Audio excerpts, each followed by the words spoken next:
आज आपको करेले गोश्त बनाना सिखा रही हूँ अपनी मामा की रेसिपी से। बहुत ही लजीज बनते हैं। तो इससे पहले मेरे चाहने वालों को, मेरे दुश्मनों को और छुप छुप के वीडियो देखने वाले रिश्तेदारों को अस्सलाम वालेकुम।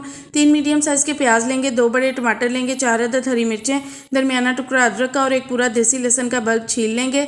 हरी मिर्चें, अदरक और लहसन जो है वो ग्राइंडर में ग्राइंड कर लें या कुंडी डंडे में कूट लें। प्याज और टमाटरों को इस तरह स्लाइसिस में कट करें। 1 खाने के चम्मच सुरख मिर्च का पाउडर, 1 चाय का चम्मच हल्दी जाएगी। 2 किलो मेरे पास बीफ बोनलेस इस तरह से छोटे क्यूब्स में कट कर लिया है। आप हड्डी वाला भी ले सकते हैं, आप बड़े पीसेस भी ले सकते हैं और मटन भी ले सकते हैं। 2 गिलास पानी इसमें डाल देंगे। पानी उतना डालना है जिसमें ये डिप हो जाए। तो मैं प्रेशर कुकर में बना रही हूँ, आप चाहें तो पतीली में बनाएं। ढक के ऊपर वजनी चीज़ दे दें, आपका प्रेशर कुकर बन जाएगा। टाइम नोट करके 20 मिनट के लिए तेज़ आंच पे प्रेशर लगा देंगे। यहाँ पर मैं अपने भाई के लिए चीकू का शेक बना रही थी, उसे बहुत माशाल्लाह से पसंद है। तो जी आपने cooking with piece YouTube channel को सब्सक्राइब कर देना ताकि मेरी हर नई वीडियो का नोटिफिकेशन आपको जल्दी से मिल जाए।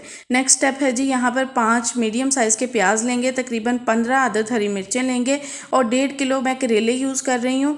तो अभी आपको बताती हूँ, स्टेप बाय स्टेप चलेंगे ना तो काम बहुत आसान हो जाएगा। पहले करेलों की दोनों साइड से डंडी उतार लेनी है, सारे करेलों की, ठीक है, इस तरीके से। तो अब इसको जी हमने रगड़ना शुरू करना है। करेलों को छीलते नहीं हैं, रगड़ते हैं, इस तरीके से रगड़ते हैं। अगर आप चाहें तो ये स्टेप स्किप भी कर सकते हैं। बहुत से लोगों के घरों में डायरेक्ट इस तरह से करेले कट किए जाते हैं, छीले नहीं जाते, लेकिन हमारे घर छीले जाते हैं। शुरू से मामा का ये तरीकाकार है, तो मैंने उन्हीं से ही सीखा है। अभी भी साथ साथ मैं पूछती जा रही थी कि मामा ये ऐसे कैसे करना है, ये मुझे बता दें। तो मैं साथ ही साथ आप लोगों को सिखा रही हूँ। तो ये बहुत ही माशाल्लाह से, जैसे कह लें, ट्रेडिशनल रेसिपी है, हमारी ख़ानदानी रेसिपी है। तो ऐसी रेसिपीज़ जो है ना यूट्यूब वगैरह पे बहुत कम मिलती हैं। तो ये माशाल्लाह बहुत मज़ेदार बनेंगे, आपने लाजमी ट्राई करना है। और मेहनत नो डाउट इसमें लगती है, लेकिन ये बहुत टेस्टी बनते हैं। इस तरीके से सारे करेले रगड़ लेने हैं। अच्छा जी, छिलके के ऊपर कोई ख़राब लगे ना तो वो आपने ऊपर से कट करके वेस्ट कर देना है। तो ये देखिए सारे करेले रगड़ लिए हैं, ये हैं जी छिलके, इनको संभाल के रखना है, ये यूज़ होने हैं। अब नेक्स्ट स्टेप है जी, इसको इस तरीके से हमने सारे करेले कट कर लेने हैं जिस तरह से मैं कट कर रही हूँ। तो स्टेप बाय स्टेप बहुत ही ईजी हो जाएगा और बहुत मज़ेदार बनते हैं। आपने जी चैनल को सब्सक्राइब करना नहीं भूलना। बहुत मेहनत से, बहुत गर्मी में आपके लिए वीडियोस बनाई जाती हैं। चैनल लाजमी सब्सक्राइब कर देना है। ये करेला चेक कर लेना है कट करते हुए, अगर कोई ख़राब हो, सुंडी हो तो उसको वेस्ट कर देना है। अब जी चम्मच की मदद से करेले के बीज इस तरीके से आपने अच्छे तरीके से, खूब अच्छे तरीके से निकाल लेने हैं। तो ये बहुत ही मज़ेदार बनते हैं। इस तरह सारे बीज मैं निकाल लूँगी। चम्मच से निकालें तो काम ज़रा इजी हो जाता है, हाथ से फिर हाथ पे जो है ना वो दर्द बहुत रहती है। तो ये मेरा एक सिंपल सा टिप है जो कि मैंने अपनी मामा को भी बताया था कि मामा इस तरह कर लिया करें। बाकी सारी रेसिपी मैंने मामा से सीखी है, ये टिप मैंने उन्हें बता दिया था। तो इस तरह से आपने करना है। अच्छा जी, हम खालिस हल्दी सेल भी करते हैं। Cooking with piece Facebook page पर इसकी डिटेल्स मौजूद हैं, आपने ऑर्डर करना हो तो आप कर सकते हैं। हम खालिस पंजीरी देसी घी में बनी हुई और बहुत सी हमारी प्रोडक्ट्स हैं, इमली की चटनी, आलू बुखारा चटनी, हम ये बहुत सी प्रोडक्ट्स सेल करते हैं। अचार है, मिक्स वेजिटेबल्स घर का बना हुआ। तो आप जो है वो अपना ऑर्डर भी कंफर्म करवा सकते हैं। Cooking with piece Facebook page पर हमसे रब्ता कीजिए। इसी डीपी वाला हमारा पेज है जो कि यूट्यूब चैनल पे है। करेले जिस तरह से मैंने बताया उस तरह कट करें ना, बड़ी जल्दी कट हो जाते हैं। अब जी छिलके और करेलों पर अलग अलग से 2 खाने के चम्मच नमक डाल देना है और इसको हमने मिक्स कर लेना है हाथों की मदद से। दोनों को तकरीबन 3-4 मिनट मिक्स करके ना तो आपने इसको धूप में रख देना है। अगर आप रात के टाइम बना रही हैं, धूप नहीं है, तो आपने किचन में ही तकरीबन 20 से 25 मिनट के लिए इनको रख देना है। उसके बाद पानी से अच्छी तरह धो लेने हैं और रुमाल में डाल के खूब अच्छे से अलग अलग दोनों को निचोड़ लेना है। छिलके बहुत बारीक छलनी में धोएंगे, ठीक है। करेलों की तो खैर है वो नहीं गिरेंगे, वरना छिलके अगर मोटी छलनी हुई तो ये गिर जाएंगे, ठीक है, ज़ाया हो जाएंगे।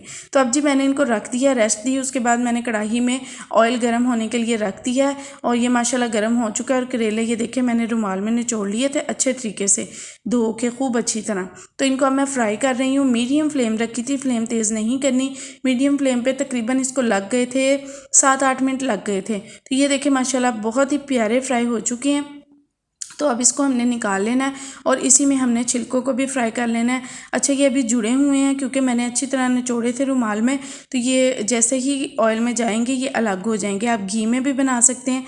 तो इस तरह से आपने इसको कर लेना है, ठीक है। चैनल को सब्सक्राइब करना बिल्कुल नहीं भूलना। मुझे समरा हाशमी को लाजमी दुआओं में याद रखा करें।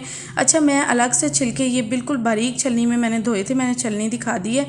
तो मैं फ्राई करके ना अलग से छान लेती हूँ, लेकिन अभी मुझे जल्दी थी, गैस की शॉर्टेज थी, तो मैंने मैंने जी प्याज भी इसके अंदर ही डाल दिए थे, जो कि मुझे अलग से तकरीबन 3 से 4 मिनट फ्राई करने थे, तो मैंने छिलकों में ही डाल दिए थे, ठीक है ना। तो इस तरह इसको भी अभी मैंने छिलके डाले ही थे, 2 से 3 मिनट हुए थे, तो फिर मैंने इसमें प्याज डाल दिए और तेज़ आंच कर दी है। प्याज़ों को हल्का सा सॉफ्ट होने तक फ्राई करेंगे, हल्का हल्का उनके ऊपर क्रिस्प सा आ जाएगा, ठीक है।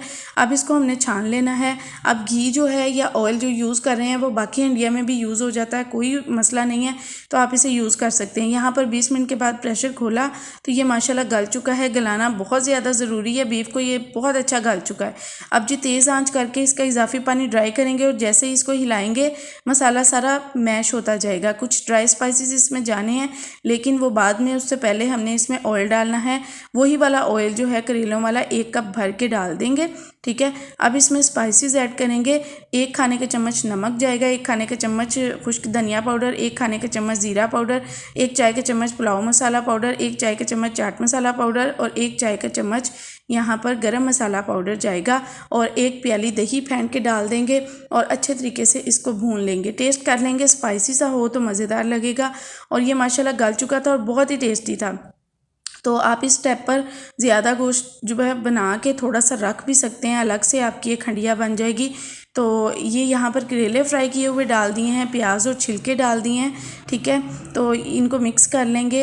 अब जी हरी मिर्चें भी कट कर लेनी है आपने, टमाटर आपने अलग से यहाँ पर 2 लेने हैं, उनको छोटे क्यूब्स कट कर लेना है। धनिया कुछ डाल देना है, 15 अदद हरी मिर्चें क्यूब्स में कट की डालनी है। इसको मिक्स करना है और अब तकरीबन आधी प्याली जितना इसमें दूध जाएगा। दूध लाजमी आपने डालना है, ये बहुत ही अच्छा फ्लेवर देगा, ठीक है। तो अब इसको वापस फिर से प्रेशर लगा देना है। तो हरा धनिया भी लाजमी डालिएगा। प्रेशर लगाया था मैंने मीडियम फ्लेम पर तकरीबन 10 मिनट के लिए और गैस चली गई थी तो 6-7 मिनट बाद खोल लिया था, लेकिन आपने 10 मिनट पूरे करने हैं। फिर मैंने इस पर हरा धनिया डाल दिया था और थोड़ा सा खुश्क धनिया पाउडर। चेक कीजिए माशाल्लाह बहुत बहुत लजीज बने, बहुत ही टेस्टी बने ये। अभी ये कि टमाटर जो है वो थोड़ा सा अभी ज़्यादा सॉफ्ट होता तो और टेस्टी लगता। हमारी गैस चली गई थी तो साथ में मैंने ये गुड़ वाले चावल बनाए हैं, इसकी रेसिपी चैनल पे मौजूद है, बहुत मज़ेदार बनाती हूँ। अच्छा जी, लाजमी ट्राई कीजिए। मुझे सम्राशमी को दुआओं में याद रखिए। अल्लाह हाफिज़।